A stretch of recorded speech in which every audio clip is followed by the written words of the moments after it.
Okay, here we go. It's April 2020. We're reading chapter 8 of the Bhagavad Gita. Joining us today, we've got Muchakunda all the way from about as far away as you can get from North Carolina as possible. Make some noise, Muchakunda. Yeah. Hare Krishna, everyone. I'm in New Zealand. New Zealand. Oh, wow.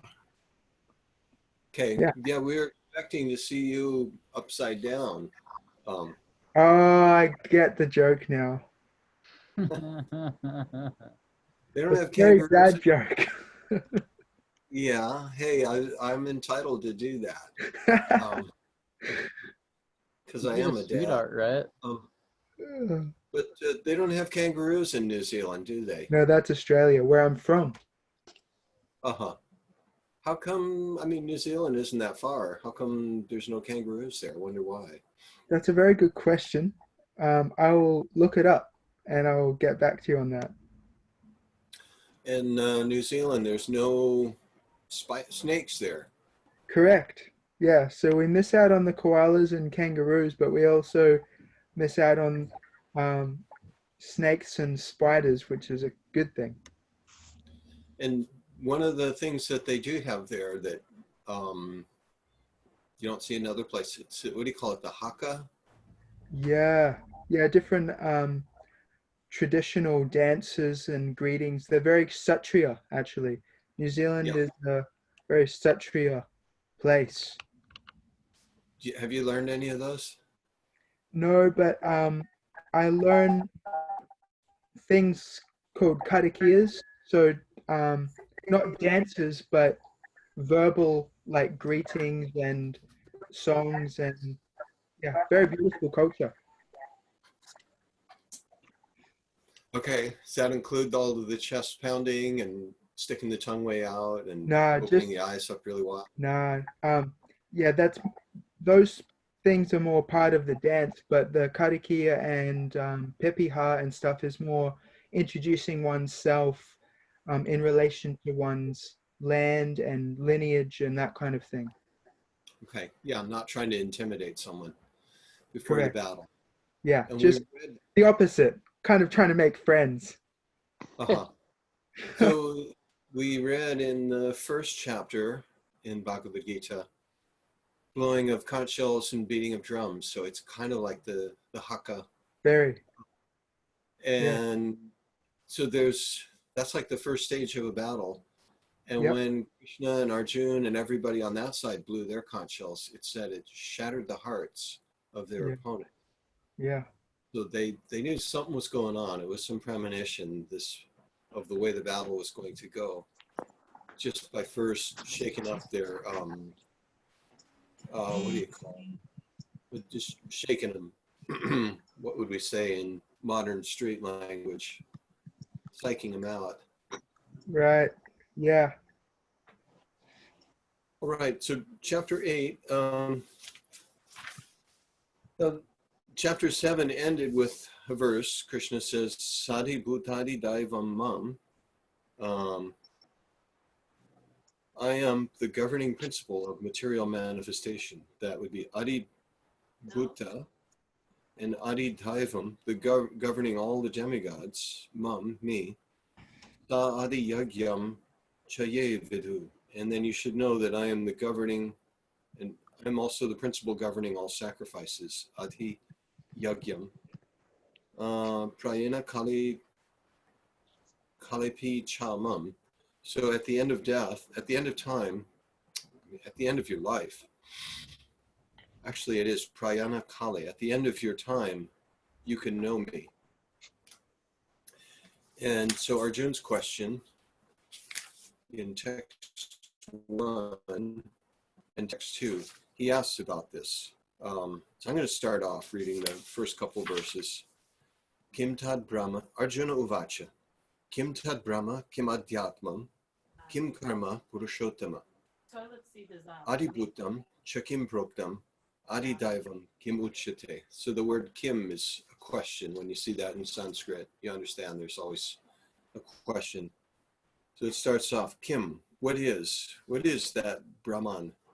So what is Brahman? Kim Adhyatmam, and what is Adhyatma is the self. Kim Karma Purushottama, O Supreme Person. Adibhutam, what is the material manifestation? Cha, and Kim Proktam is called the Aditaivam, the demigods. Kimuchate, what is said to be. So where have we heard these terms used before? Adhyatma, Adibhutam, Adidaivam. Anyone ever hear those terms before? We use them a lot.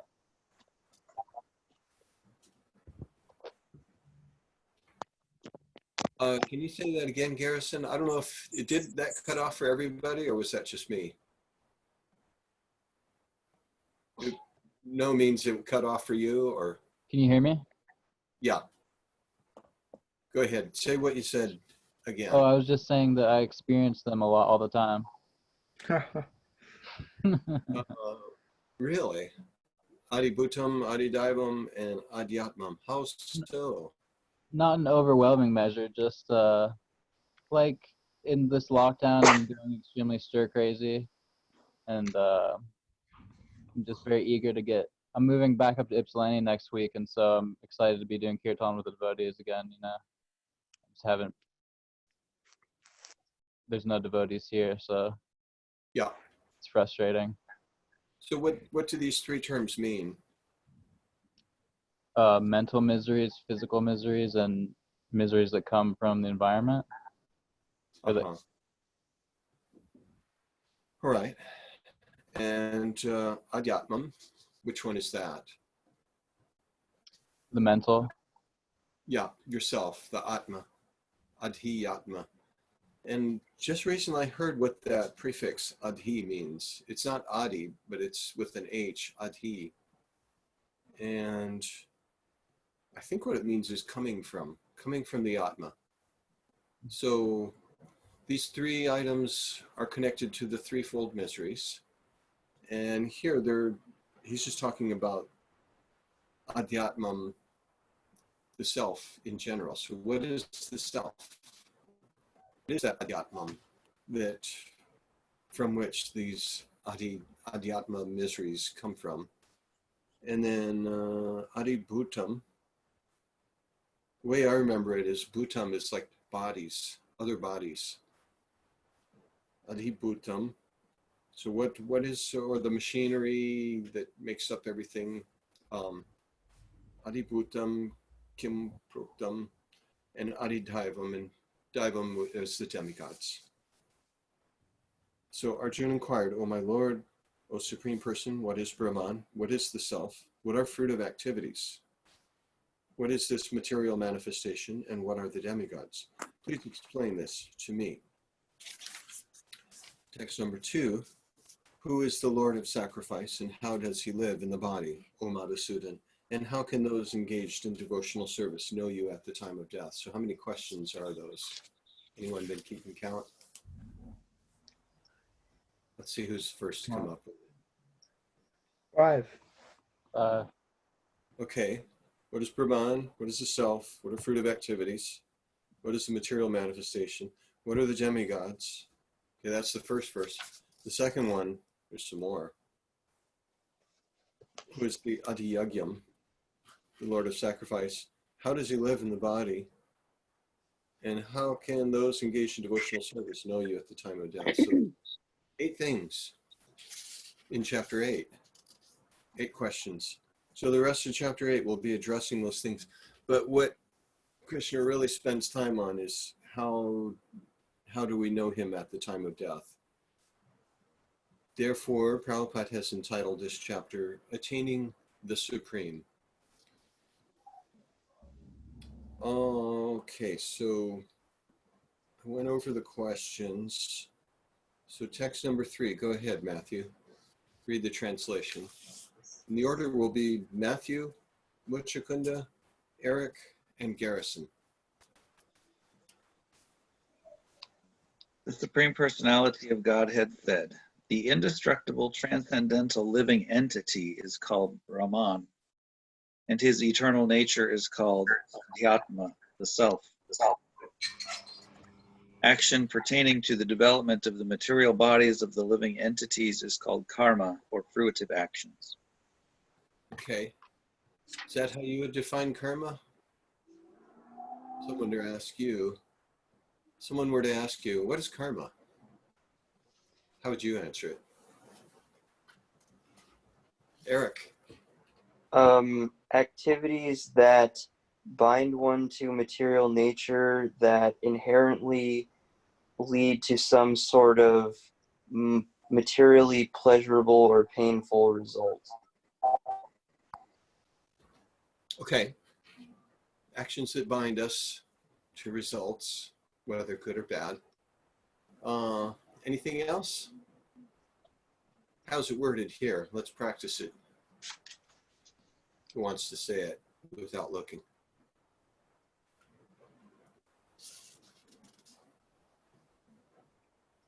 Anybody? Fruitive activities? Fruitive activities? Okay. Well, how is it worded here? Action pertaining to the development of material bodies.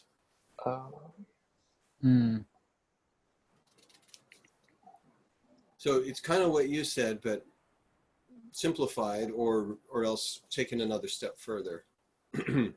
And that will be kind of the topic for chapter 15, talking about the banyan tree. You know, it's a little tiny seed that creates a whole tree. And that upside down tree that's growing on the lake of desire, just one little desire we have grows into something, and then it becomes thick and tangible and complex like a banyan tree. And then it's hard to find where was the original root, because one desire creates another, and then all of these branches come, and then vines hang down. They have banyan trees in New Zealand. I've never seen one. Okay. I grew up in Hawaii. We used to play on banyan trees. Okay. And they've got, from the branches, these long things come down, which are kind of like Tarzan vines. And we used to swing on them. But eventually those things come down, they touch the ground, and then they create roots. And then eventually it becomes another trunk, and you can't tell which is the original one. Yeah. So desire like that. You have a desire, and it creates more desires. And pretty soon you can't find where was the original desire that I'm trying to uproot. Okay, so he answered 2 questions here. The eternal nature of the living entity is called Adhyatma, the self. So I guess we could say our existence, our eternal nature. One of these times through, we'll read this purport. It's always like, let's get going in this. And action pertaining to the developments of material bodies is called karma. Okay, text number 4, Muchakunda. Read the translation. Okay.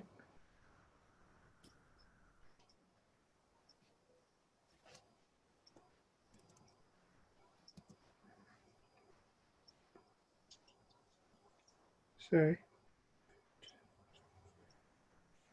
Just have to scroll down so I can click that next button. Here we are. Oh, yeah. You wanting me to read the Sanskrit? No, just the translation.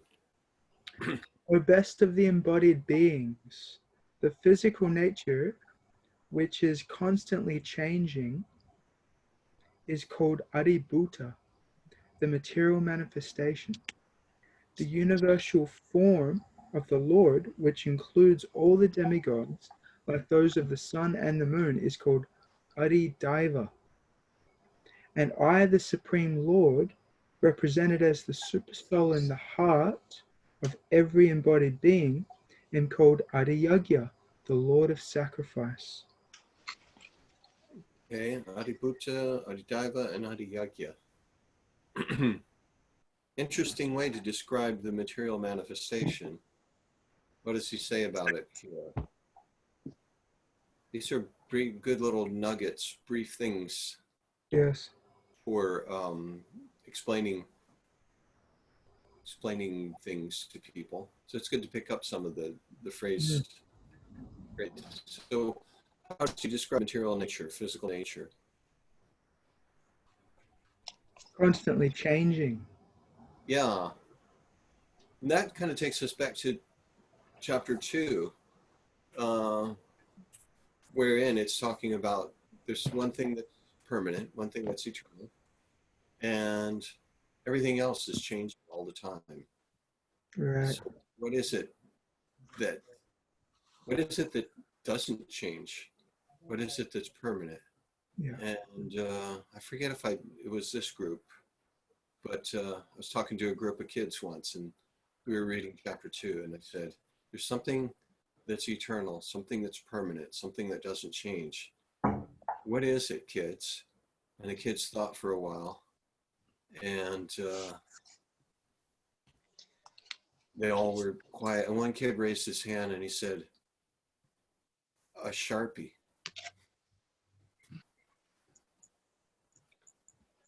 That's permanent. Oh, Permanent that's marker. great. So yeah, it was a good try. He That is recognized the word. But we are the only thing that's permanent.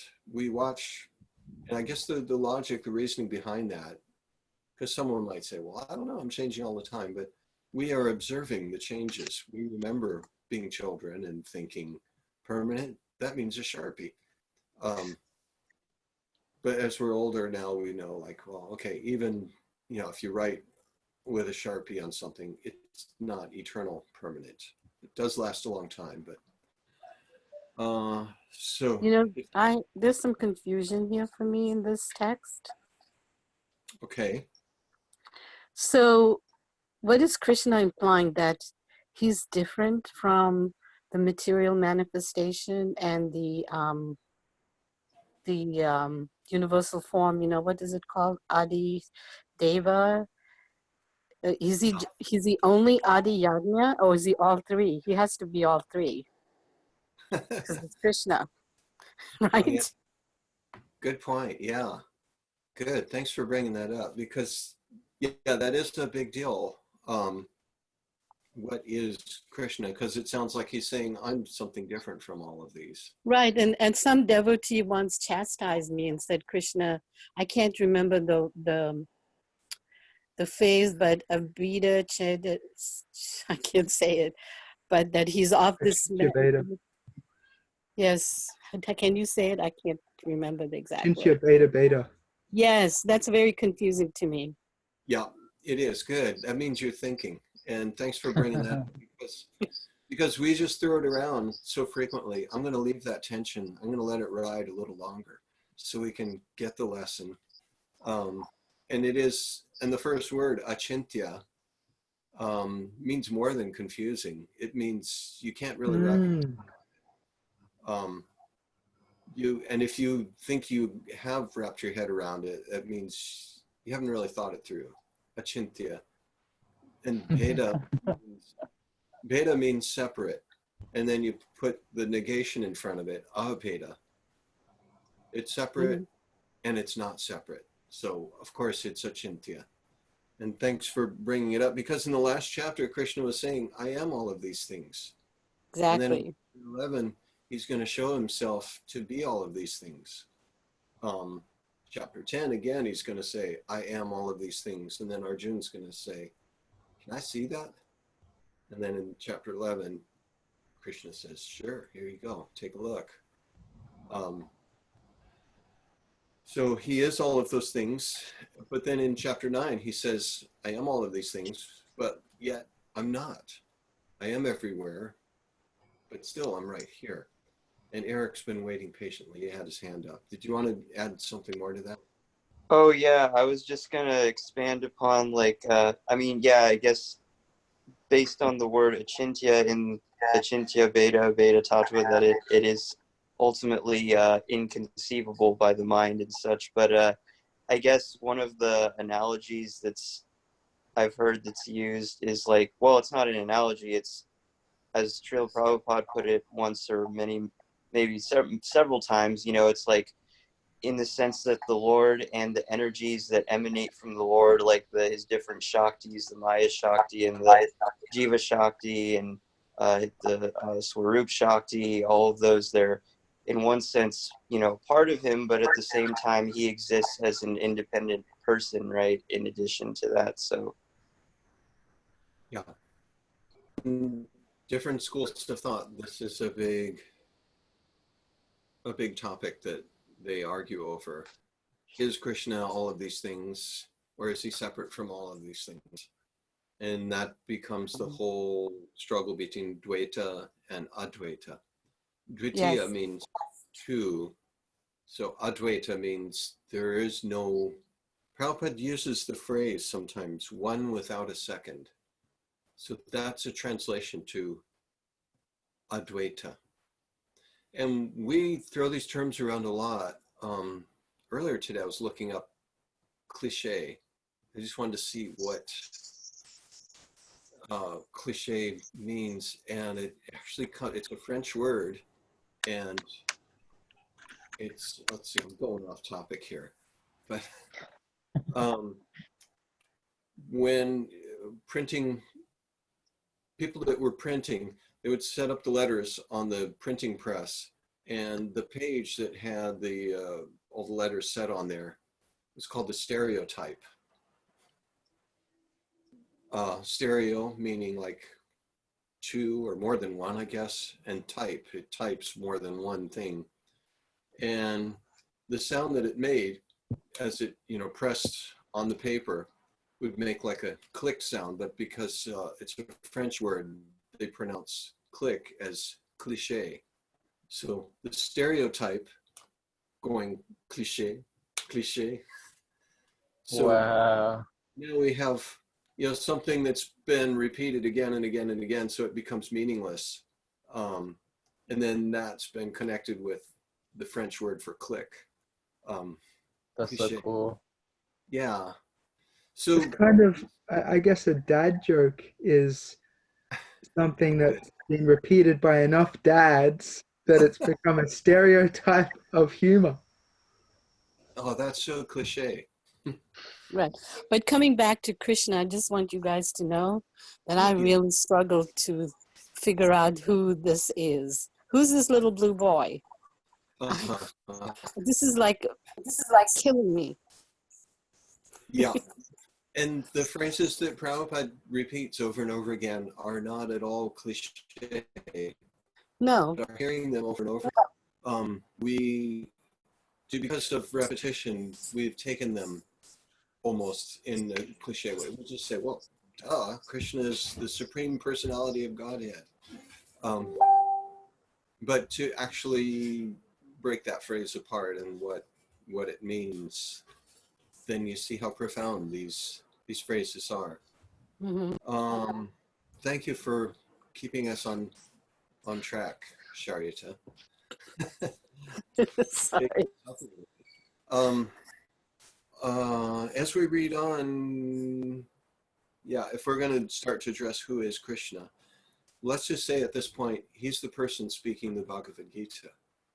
And so we'll hold your question, because I like tension,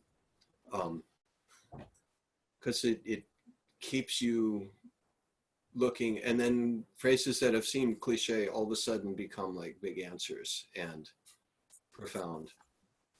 Let's see, how many verses are there in this chapter? There's always at some point we got to just really move along to cover a whole chapter. 28. Okay, it's not so great big. All right, so Uchukunda has read about how Krishna says, he's answered, what is Adibhuta and Adidaiva and Adiyagna. Adiyagya. And what does he say about Adiyagya? Oh, the Supreme Lord, represented as the Supersoul in the heart of every embodied being, am called Adiyagya, the Lord of Sacrifice. Now, in the last chapter, we read a purport where it was talking about demigod worship, And in the purport, Prabhupada brings out that Krishna is in the heart of the worshiper. He infuses the worshiper. What was the words used? Infuses them with enthusiasm for worship. So he's prompting the worshiper, and also in the heart of the demigod, he is prompting the demigod to give them blessings and benedictions. So maybe this has something to do with that he's kind of like the via medium, and we talked about sort of like the internet. Now here we are looking at each other through the internet, through the wires, through the telegraph, the satellites. That gives us access to each other. So the super soul gives us access to sacrifice. I'm just throwing that out as a possibility. I don't know for sure. Could you summarize what you just said? I just did.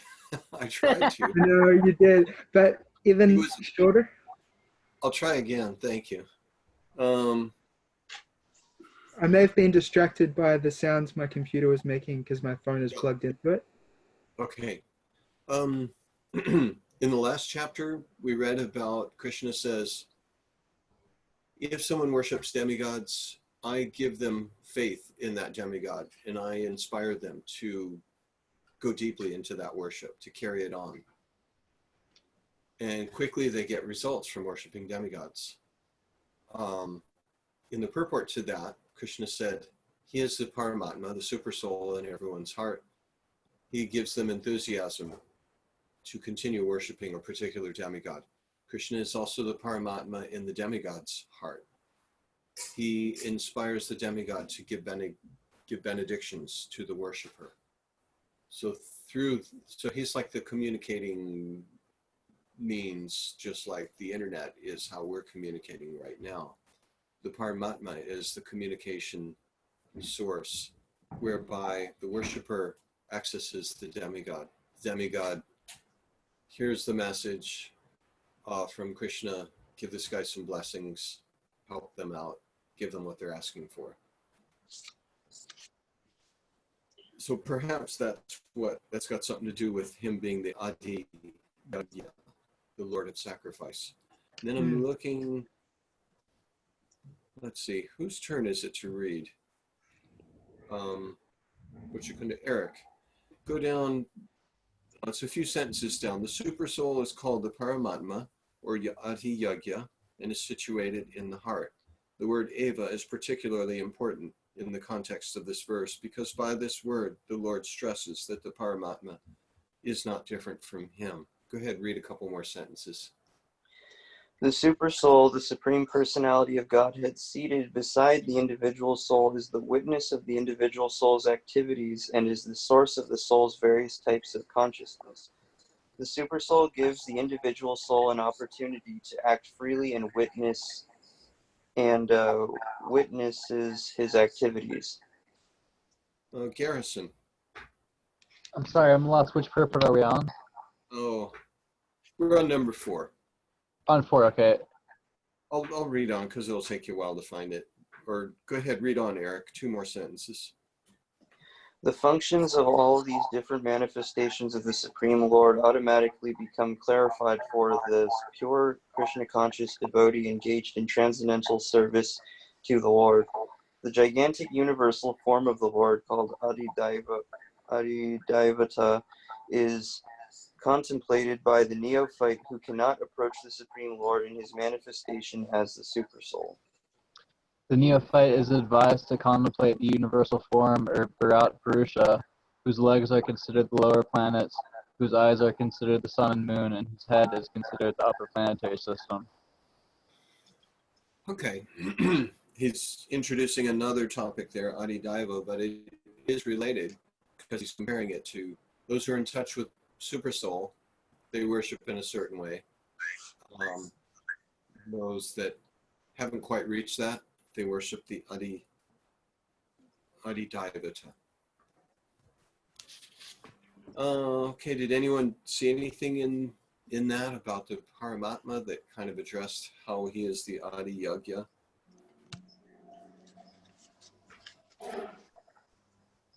Kind of a tough topic. Mm-hmm. We'll just leave it as enigmatic for now. So I want to get onto the main subject of this chapter, which is introduced in text 5. Go ahead, Matthew. Read the translation to text 5. And whoever at the end of his life quits his body, remembering me alone, at once attains my nature. Of this there is no doubt. And let's go into this purport. Muchukunda. In this verse, the importance of Krishna consciousness is stressed. Anyone who quits his body in Krishna consciousness is at once transferred to the transcendental nature of the Supreme Lord. The Supreme Lord is the purest of the pure. Therefore, anyone who is constantly Krishna conscious is also the purest of the pure. The word smaran, Pause there. remembering. We'll pause there. That was pretty good. Read those first 2 sentences again. In And this can verse, you a little louder? Can you move a little closer to your microphone? Or how's this? yeah, that's good. Okay. Just wondering where my microphone is on this computer. Anyway, you're better now. Okay. In this verse, the importance of Krishna consciousness is stressed. Anyone who quits his body in Krishna consciousness is at once transferred to the transcendental nature of the Supreme Lord. The Supreme Lord is That's the purest. just 2 sentences. That's interesting that you're transferred to the transcendental nature of the Supreme Lord. It's usually Prabhupada kind of words that like you're actually going to his abode, you're going to be with him.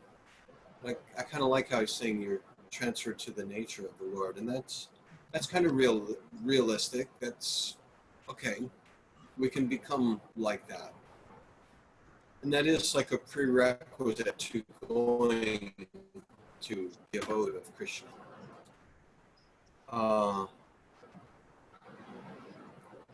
Then he's going to clarify that. Eric, read the next 2 sentences. I forgot to tell you, Muchukunda, we'll take turns reading 2 sentences. Oh, cool.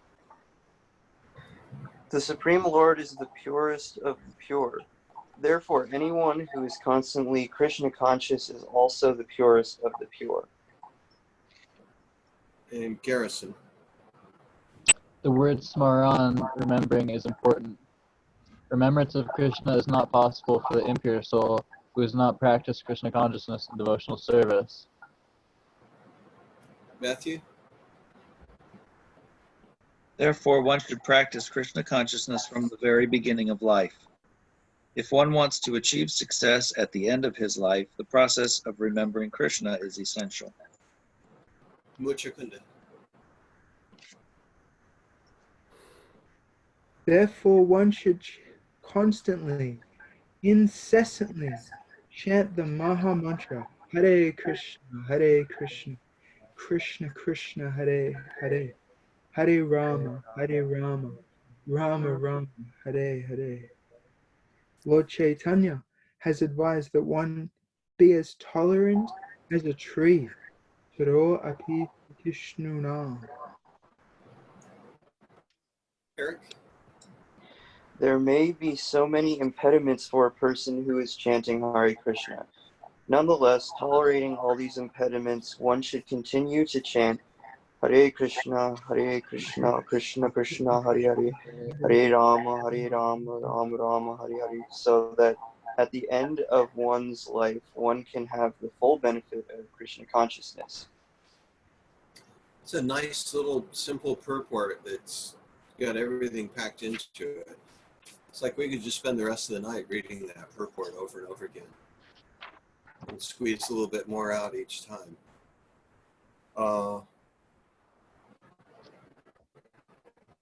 The importance of Krishna consciousness is stressed in this verse. So text 5, I'll read the translation again. And whoever at the end of his life quits his body remembering me alone, at once attains my nature. Of this, there is no doubt. So let's see. That was Eric that read last. Garrison, read the next verse. Whatever state of being one remembers when he quits his body, O son of Kunti, that state he will attain without fail. Okay, so he's opening it up. It's not just remembering Krishna that takes you to Krishna. Remembering anything at all will take you to a particular state. In the purport, he talks about Maharaj Bharat attaining a body of a deer because that's what he remembered at the time of death. And at the end, he says, if one is transcendentally absorbed in Krishna's service, then his next body will be transcendental, not material. Therefore, the chanting of Hare Krishna, Krishna Krishna, Hare Hare, Hare Rama, Rama Rama, Hare Hare, is the best process for successfully changing one's state of being at the end of one's life. So in two purports, he's given the whole Maha Mantra 3 times. So remember that next time you're somewhere showing someone the mantra, you're in a kirtan somewhere, some new people come up and ask, what are you singing? How do we do this? And if you've got a Bhagavad Gita, turn to chapter 8, texts 5 and 6, and you can show them that. And while they're singing in the kirtan, they could look over text 5 and get an idea what this is all about. Okay, text 7. Whose turn? Therefore, Arjun, you should always think of me in the form of Krishna, and at the same time carry out your prescribed duty of fighting. With your activities dedicated to me and your mind and intelligence fixed on me, you will attain me without doubt. Okay, the last 3 verses and the next verse, these are all worth memorizing in Sanskrit because they do get quoted, and especially this one, and especially the phrase Mam Anusmara Yudhyacha. So Anusmara means to remember. Remember me, Yudhyacha, and fight. He doesn't tell Arjuna to just sit in meditation. He tells him, do your duty while remembering me. Mayarpita manobhutir, surrendering your mind and intelligence unto me, mamivashyasya samshayaha, and without a doubt you will achieve me. Surrendering, arpita, is the word used. In the translation, he says, with your activities dedicated to me, and your mind and intelligence fixed on me, you will attain me without doubt. I guess just anticipating, if someone tells you to surrender your mind and intelligence, that means stop thinking, give up all your independent thought. But that's not so implied. Just dedicate your thoughts and intelligence to service to Krishna. Let's read this purport. It's a short one. You're next. 2 sentences.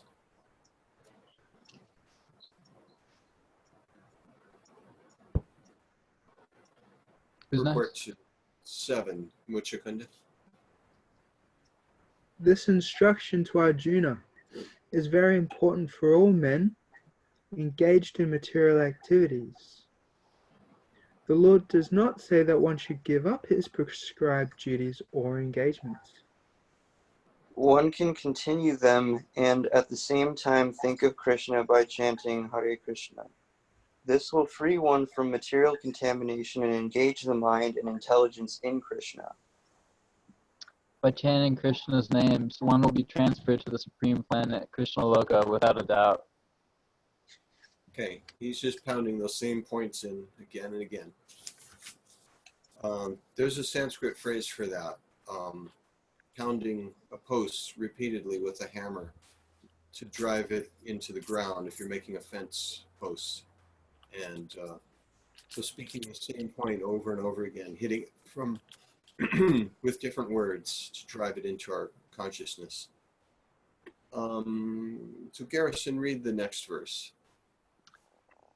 He who meditates on me is the Supreme Personality of Godhead, his mind constantly engaged in remembering me, undeviated from the path. He, O Partha, is sure to reach me. And the Sanskrit word, first word in this is abhyas, which means to practice.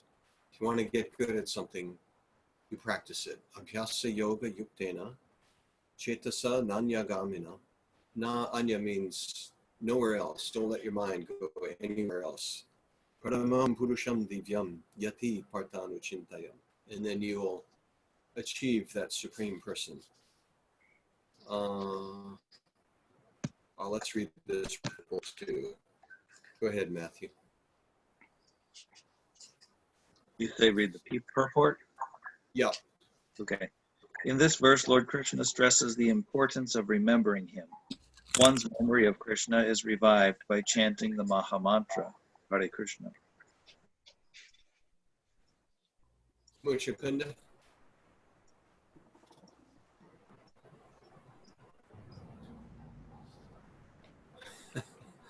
Muchakunda. Hi. Are we on 8.8? I'm lost. 8. Yeah, we're in the purport. Second or first paragraph? The first paragraph. By this practice of chanting and hearing the sound vibration of the Supreme Lord, one's ear, tongue, and mind are engaged. Oh, this mystic meditation is very easy to practice, and it helps one attain the Supreme Lord.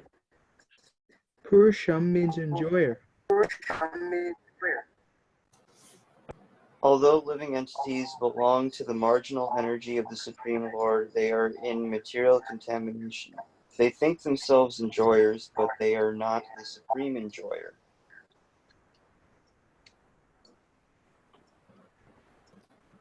Here it is clearly stated. Oh, sorry. Yeah, Garrison, go ahead. Here it is clearly stated that the Supreme Enjoyer is the Supreme Personality of Godhead in his different manifestations and plenary expansions, as Narayan, Vasudeva, etc. The devotee can constantly think of the object of worship, the Supreme Lord, in any of his features, Narayan, Krishna, Rama, etc., etc., by chanting Hare Krishna.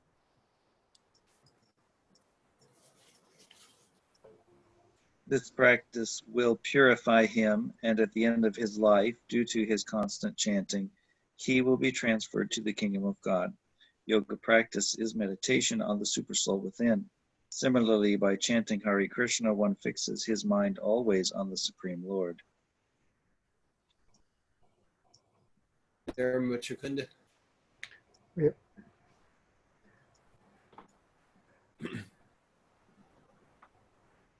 The mind is fickle, and therefore it is necessary to engage the mind by force to think of Krishna.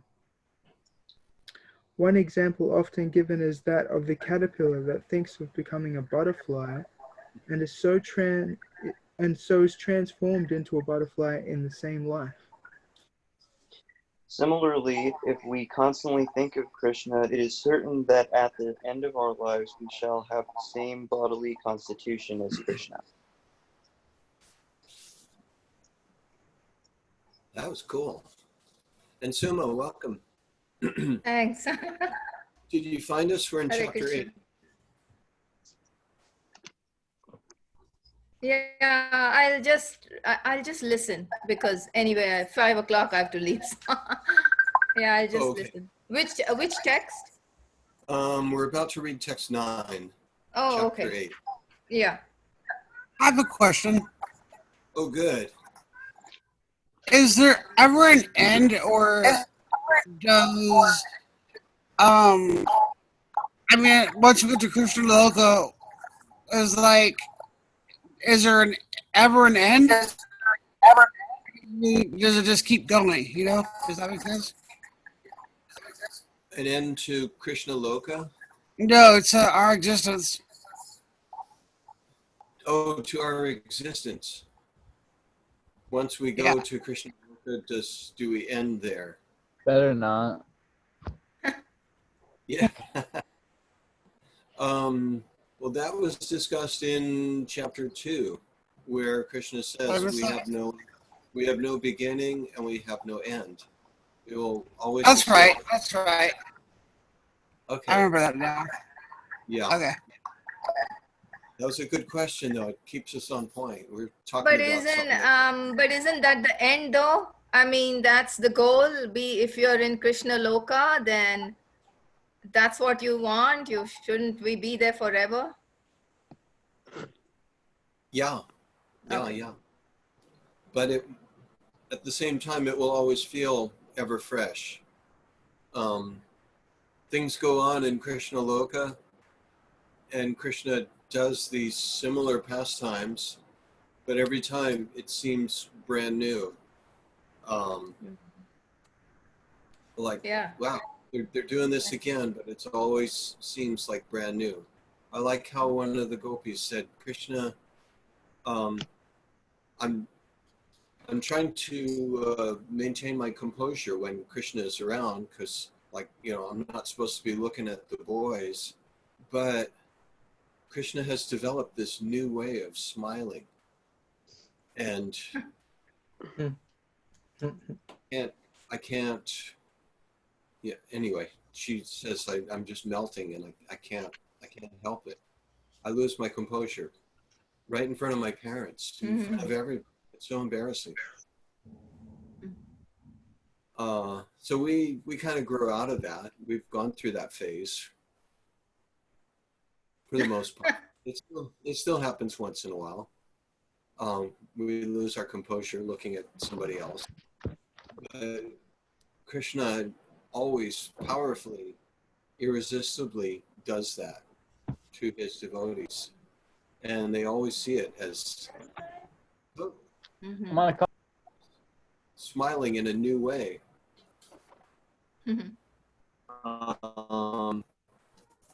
So although Krishna Loka is the goal, once you're there, it always seems fresh and new.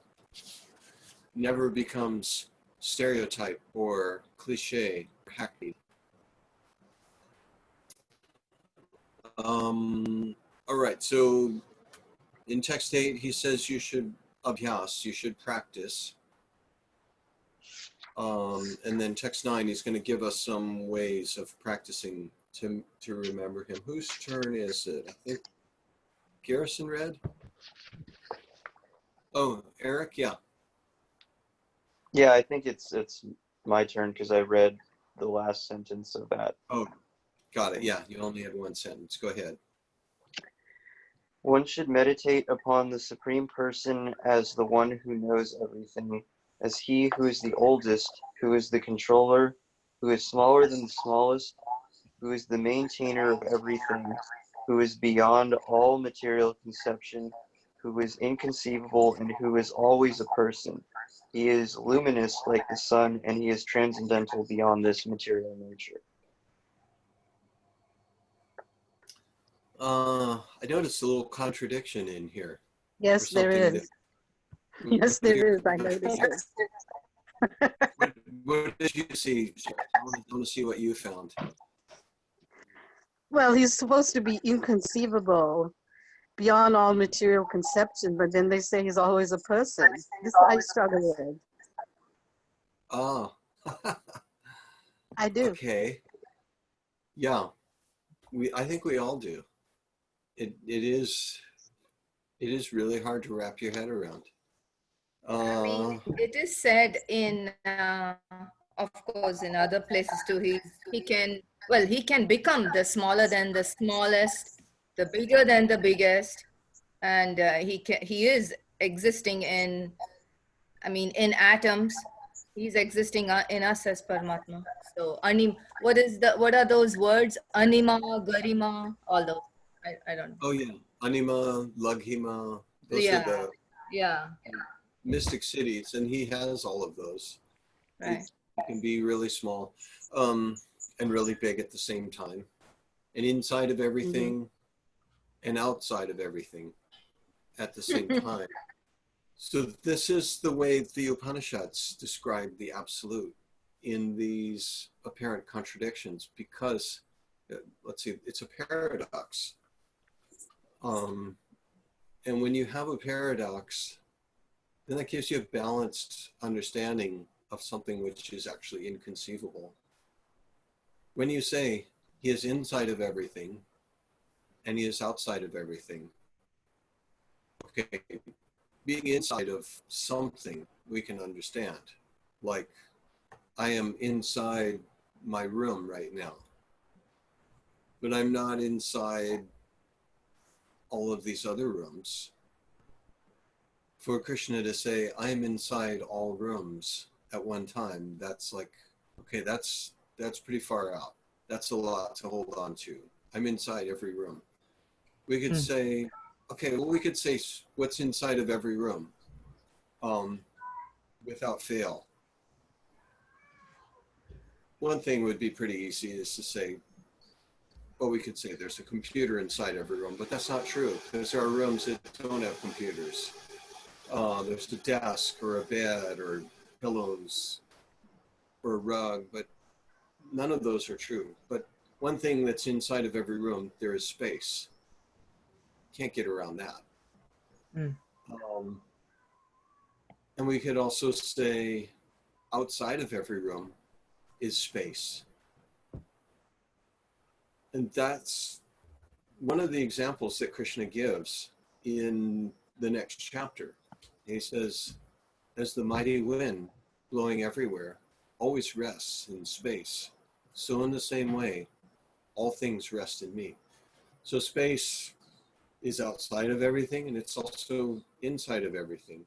So Krishna gives that comparison to himself, being everywhere. Here in this one,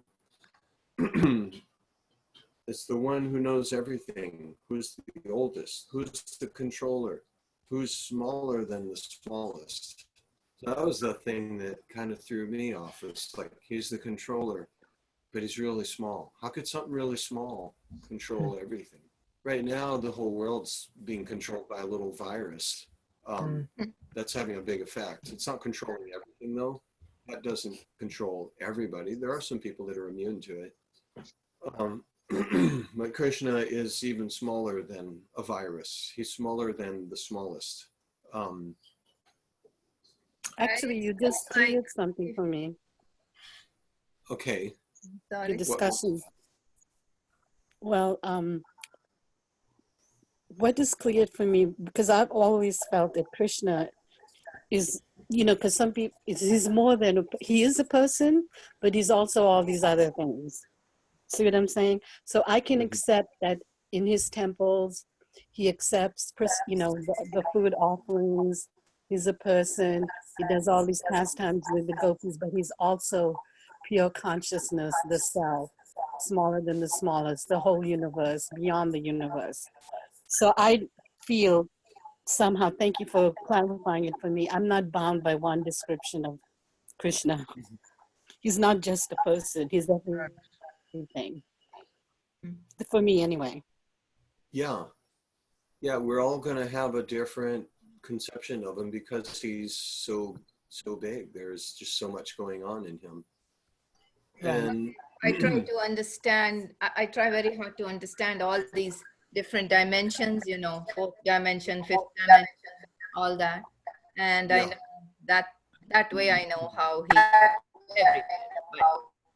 he is everywhere, because if we can understand how he has so many expansions, that way it is, right?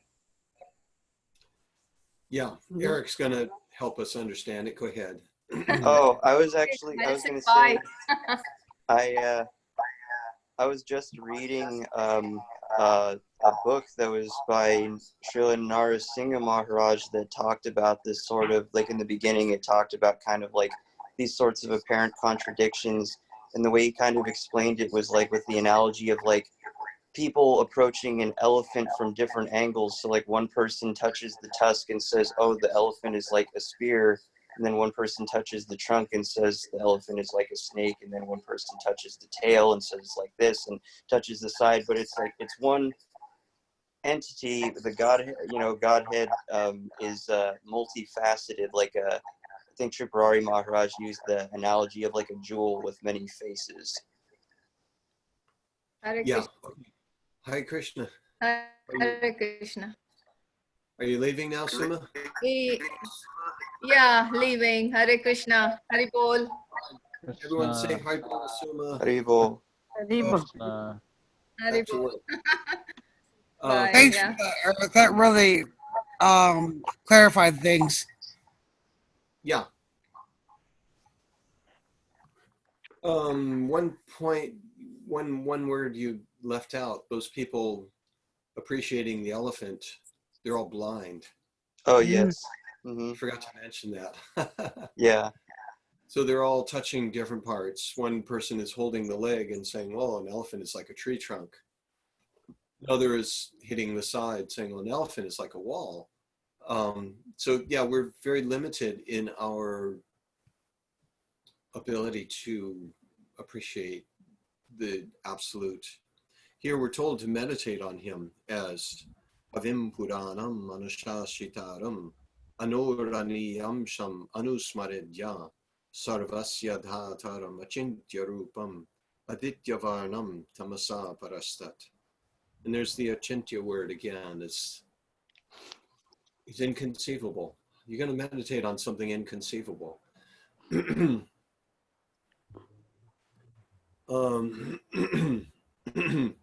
That started to say the Upanishads say anoraniyam mahato mahiyam. I think that's the word. But there's a verse in the Upanishads that says he has no legs, but he can outrun everybody. He is very near to all, but he's also very far away. What else? He has no hands, and yet he can accept all the offerings of his devotees. So all of these things are contradictions. They are paradoxes, and they help us to understand understand things. And similarly, our instructions on how we should be are Guys, I also. gotta go as well. Oh Sorry. no! Yeah. Oh no! Our whole Hare team is Krishna. apart. Okay, thanks for joining, Muchakunda. Hare Are you gonna? Krishna. Thank you so Krishna. much. Hare Krishna. That was awesome. We'll see you next time. I don't know how to. You're stuck. Yeah. Oh, here we go. Thank you Okay. for having me. I missed my call, so I'm gonna have to call him back anyway. So I'll say a proper goodbye. Really enjoyed the sangha, and I learned a lot. Yeah, with you later what those things were. All right. Yeah. I hope you'll be back. You helped us a lot. It was immeasurable. Hare Krishna. Guru. Very ball. Hare Krishna. There are paradoxes. We are told to be enthusiastic and patient. So it's a paradox. We're told to be confident and humble. Have humility and confidence. So if you have one without the other, you become imbalanced. So these are paradoxes. So Krishna is describing himself in paradoxes. And in the Upanishads, he's described in paradoxes. And our whole philosophy is a paradox. Beta, abeta.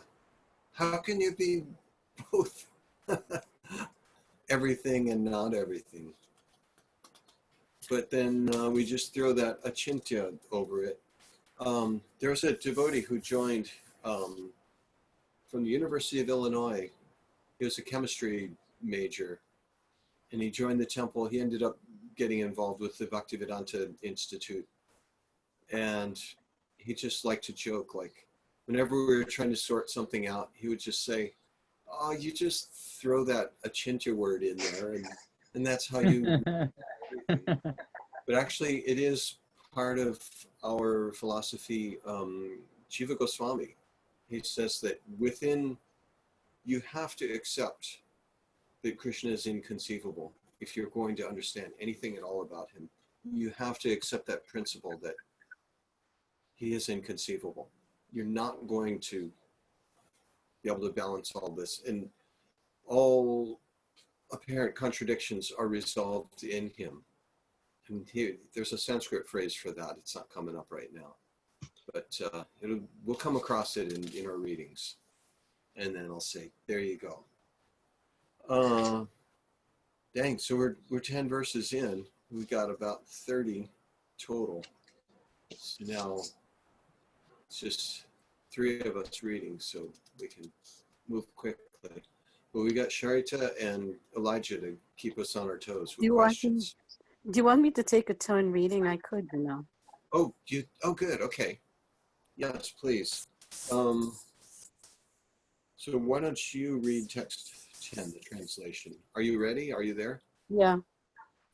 One who at the time of death fixes his light air between the eyebrows and by the strength of yoga with an undeviating mind engages himself in remembering the Supreme Lord in full devotion will certainly attain to the Supreme Personality of Godhead.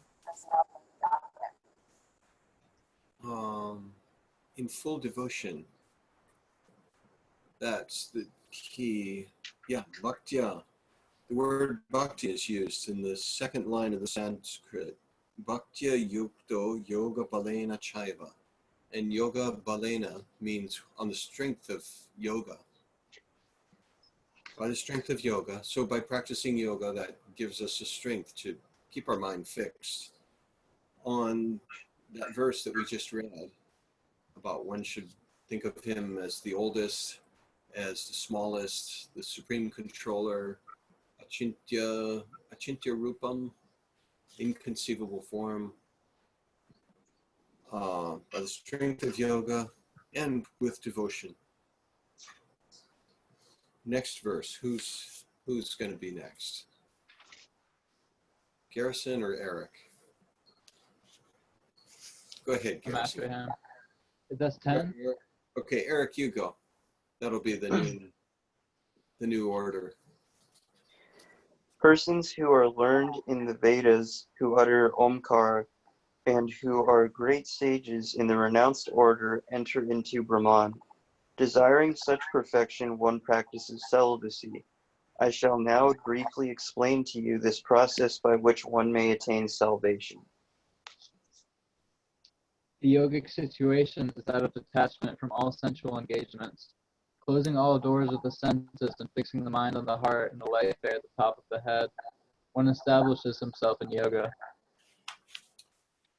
After being situated in this yoga practice and vibrating the sacred syllable Om, the supreme combination of letters, if one thinks of the Supreme Personality of Godhead and quits his body, he will certainly reach the spiritual planets. And then in the purport, Prabhupada puts the Hare Krishna mantra again.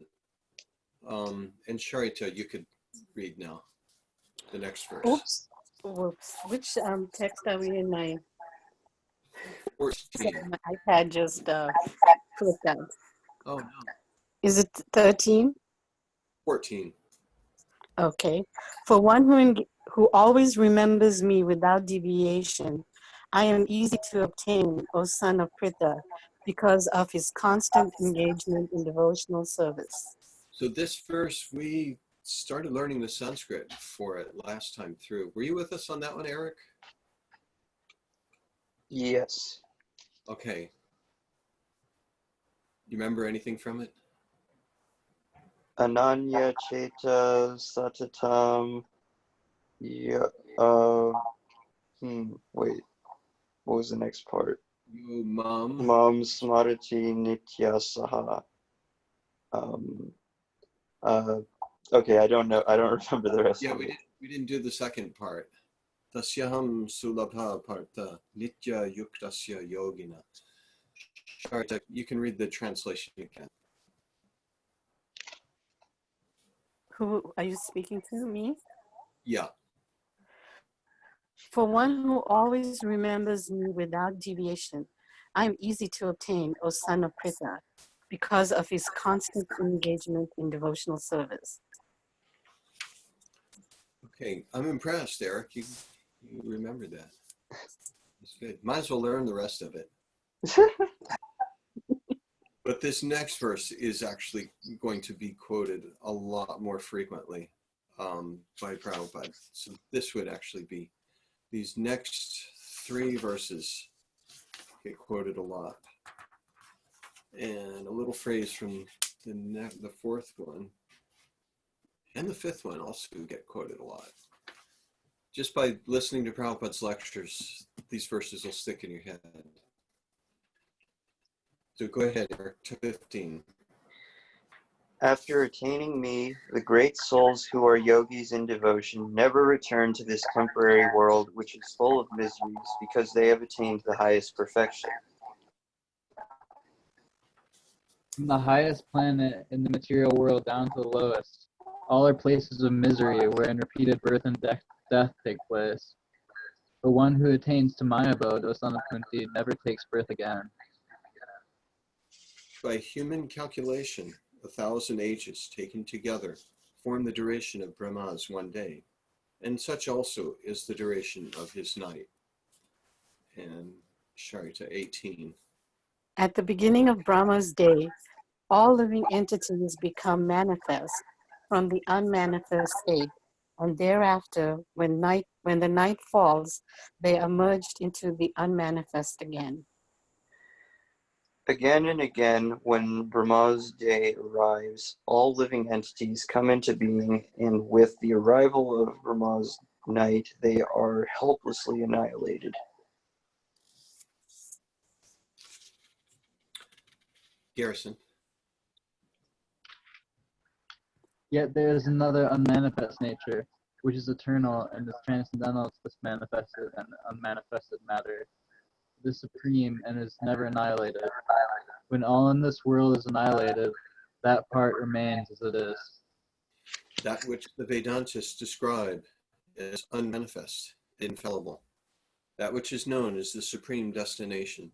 That place from which, having attained it, one never returns. That is my supreme abode. Should I go? Yep.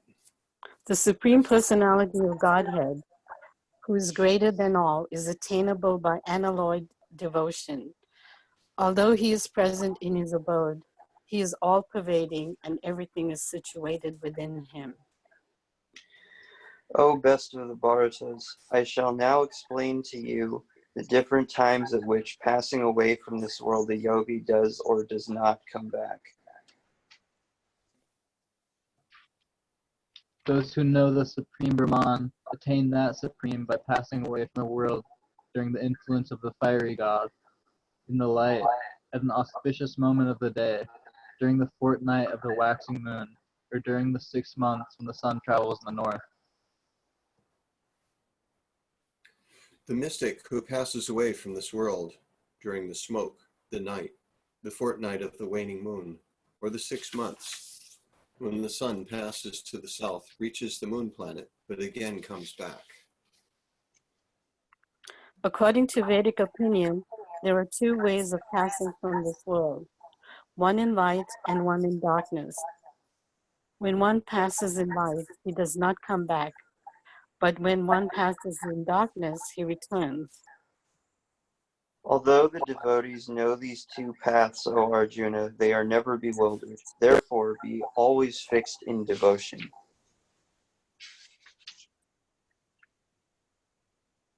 A person who accepts the path of devotional service is not bereft of the results derived from studying the Vedas, performing sacrifices, undergoing austerities, giving charity, or pursuing philosophical and fruitive activities. Simply by performing devotional service, he attains all of these, and at the end, he reaches the supreme eternal abode. And that concludes chapter 8. Congratulations.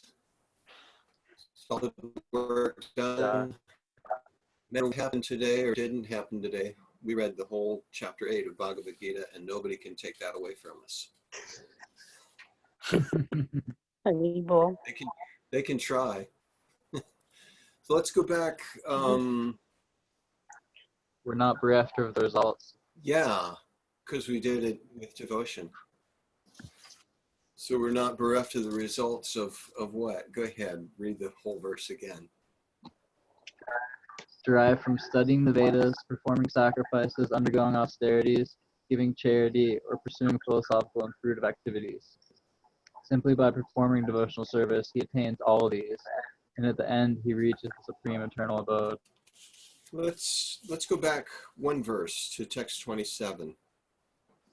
Although the devotees know these two paths, O Arjun, they are never bewildered.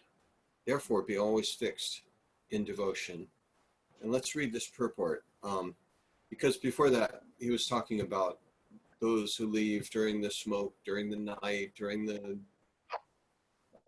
certain time of the year, and get this destination. But here Krishna says, don't worry about it. If you're devoted to me, you have nothing to worry about. Sharita, would you like to read 2 sentences from the purport? Okay. Krishna is here advising Arjuna that he should not be disturbed by the different paths the soul can take when leaving the material world. A devotee of the Supreme Lord should not worry whether he will depart by arrangement or by accident. The devotee should be firmly established in Krishna consciousness and chant Hare Krishna. He should know that concern over either of these two paths is troublesome. The best way to be absorbed in Krishna consciousness is to be always dovetailed in his service, and this will make one's path to the spiritual kingdom safe, certain, and direct. The word yoga yukta is especially significant in this verse. One who is firm in yoga is constantly engaged in Krishna consciousness in all his activities. Srila Rupa Goswami advises, Anasaktasya Vishayan Yatarhan Upayunjita. One should be unattached to material affairs and do everything in Krishna consciousness. By this system, which is called Yukta Vairagya, one attains perfection. Therefore, the devotee is not disturbed by these descriptions because he knows that his passage to the supreme abode is guaranteed by devotional service. There's another paradox, this phrase, Yukta Vairagya. Yukta means to use something, to employ something, and Vairagya means to give it up. So Rupa Goswami has invented this phrase.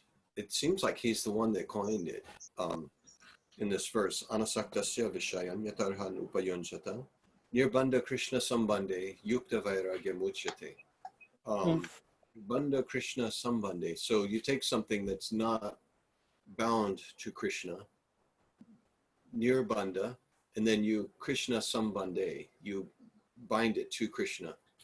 Yukta Vairagyam Uchyate. And this is said to be Yukta Vairagya. So we renounce something by using it.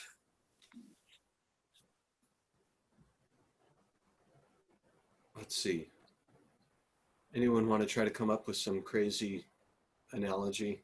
Some example of using something, or renouncing something by using it? Yeah, Eric. Well, there was an interview, I think, with Shelter 108 when one of the members was asked about how,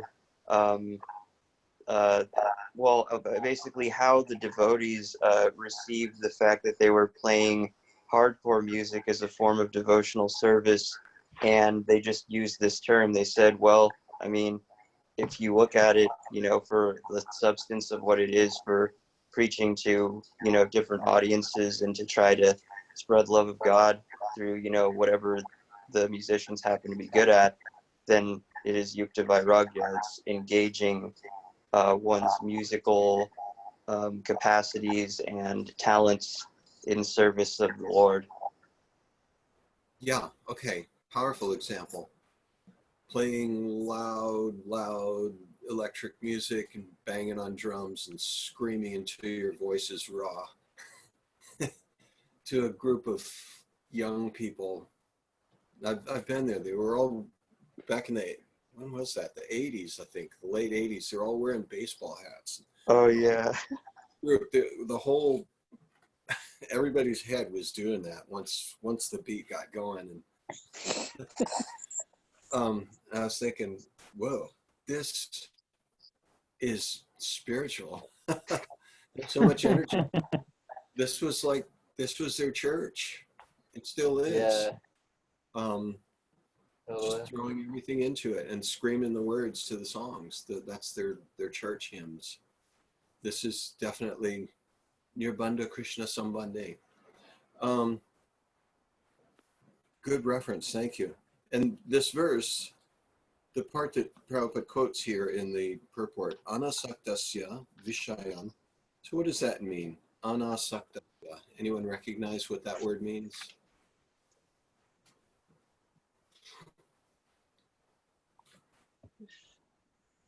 It means without attachment. Asakta means to be attached to Vishaya. Vishaya is the objects of the senses. So without being attached to the objects of the senses, Yatharhan Upayunjita means, and to use things as they should be used. Don't misuse them. Don't use them to hurt people. Don't use them in a sinful manner. Follow the principles of Dharma. And take those things and don't be attached to the Vishaya that's involved. And of course, as a musician, you can't help but be attached to making beautiful sounds. You have to do that. That's part of your skill. But you employ that in making the music beautiful. And as you scream and scream the words, it's got to be appealing. And you've got to do it with, just like Arjuna, he's told, control your anger, control your emotions, but now get out and put everything into the fight. As we read in, I think it was 5 or 6, Mama Nusmara Yudhyacha, remember me and fight. And when you're fighting, you put everything into the fight. You've got to be a little passionate and angry to do that fight. But that's part of doing it right. You got to throw yourself into the engagement. So to put on the show, you've got to be totally into the music. You can't be thinking of Krishna while you're doing your power chords. You've got to throw everything into that music. And the Krishna thought is going to be there. Okay, I'm doing this for Krishna. Nirbandha Krishna Sambandhe. Yukta Vairagya Uchate. So we're full of contradictions tonight, and thanks to Sharita, these have not been stereotypical or cliche. You're helping us realize how contradictory we are. So did that But resolve anything for you, or do you have some more? yes, yes, Okay. because I'm not going to be afraid to walk into a Hare Krishna temple and believe in what I believe in, which is Krishna is not only a person but everything else: consciousness, the self, the universe, behind the stars. Because I can't have a little small little definition of Krishna. It has to be huge. That's how I perceive of him. That's great. As Thank you. And everything. if anyone gives you any trouble, you tell them, talk to me. I will. They did actually. I was afraid to reveal my true nature and feelings. But like I said, I struggle with this. Sometimes I get up in the morning and I'm like,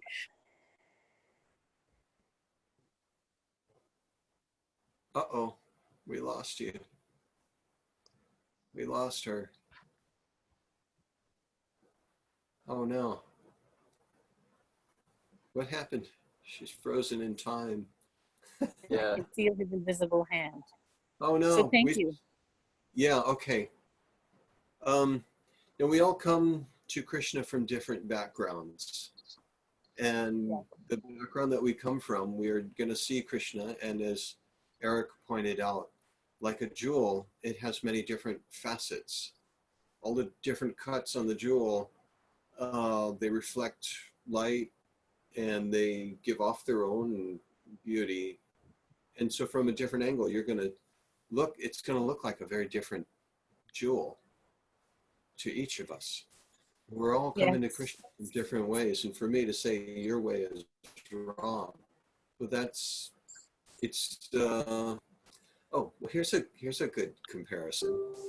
in the Krishna book, in the 10th canto of the Srimad Bhagavatam, Krishna is described as sitting with all of his friends. They're eating lunch, the cowherd boys, and each boy is looking at Krishna, and each boy sees Krishna looking directly at him. So which boy is right? Which boy is wrong? Right. Krishna is looking at each of them. So each boy is seeing a unique view of Krishna. And if those boys got into a fight, Krishna's looking at me. And the other boy says, no, you idiot, you're wrong. He's looking at me. Of course, they wouldn't talk like that. So But all right? of you devotees, right. But all of you devotees, I have to say, a great prasad for me. All your association is just so sweet. And this chapter you read today is so true. If you don't think about Krishna at the time of death, you're not going to think about him. So we should start now. Yeah, so we have to put it into practice. And thank you for coming in. I like getting it from all different angles because that keeps this fresh and exciting. Yeah, Eric. Oh, I was just going to add as sort of a supplement to that whole topic about seeing the Godhead from different angles. I guess one thing that might help with, I guess, conceptualizing this is from the Srimad Bhagavatam, doesn't it say, like, the learned transcendentalists know the absolute truth? They call this non-dual substance Brahman, Paramatma, and Bhagavan based upon their angle of vision and their realization, right? Yes, that is in the beginning of the Srimad Bhagavatam. And so, yeah, that's how we accept all of these aspects, and we can argue with anybody and disagree with anybody